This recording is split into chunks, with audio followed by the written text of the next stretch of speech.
Well, for more on the Global Gender Gap Report, I spoke with Janice Riels-Ellig. She's the co-CEO of the Chaddick-Ellig headhunting firm and chair of the Women's Forum in New York. I started by asking her what she thinks about this data.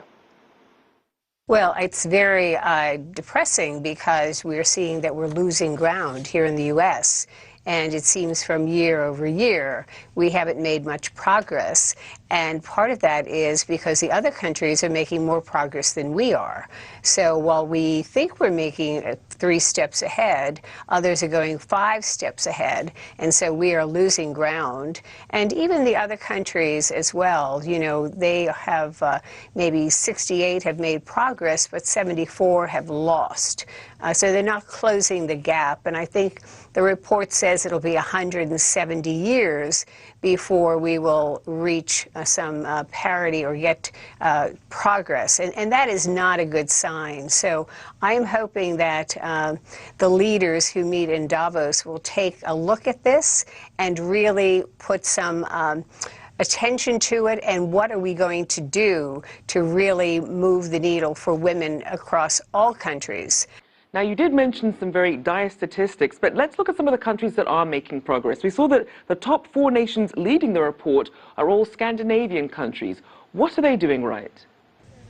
Well, if you look at the statistics in terms of where they are really making progress and where they are high in their rankings, it's really the political empowerment of women. So they're holding office, they're in the parliaments, they have given women the employment opportunities, and so therefore they have the economic opportunity and making they're financially better off, and therefore health-wise they're better off as well. So in all of those categories they are better, but it comes because women are empowered politically and in business. And when you have those 2 drivers, that means that the decision making that happens in Parliament and in business is moving women forward. And that's what has to happen in the U.S. as well.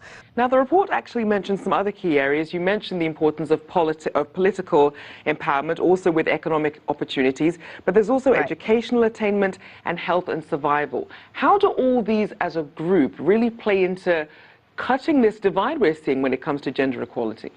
While women have made great progress, particularly in the U.S. in education, we're number 1 there with a number of other countries, we have not progressed into the positions, and those have gone away, and we're not employing as many women who have the education. So that has not put us into the top level positions. So they're not all correlated.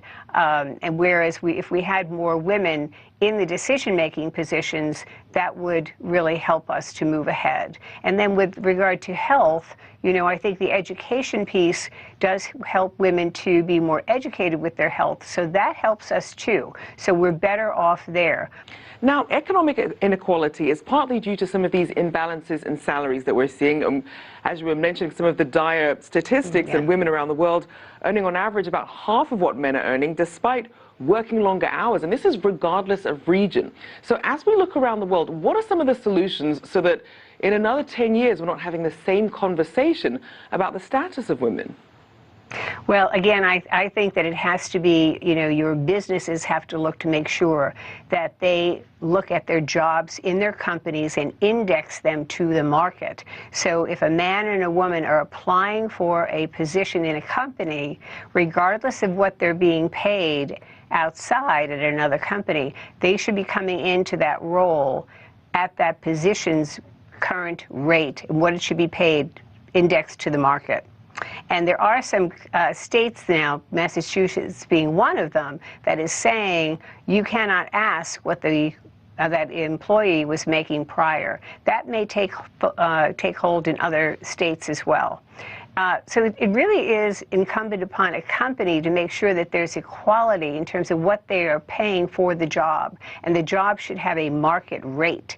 And that company should make sure that that's what they are paying. So it starts at the top with the CEO holding accountable the people that are in charge of hiring, that they are paying the market rate, and that they are bringing in the right number of women and minorities at the top of the house.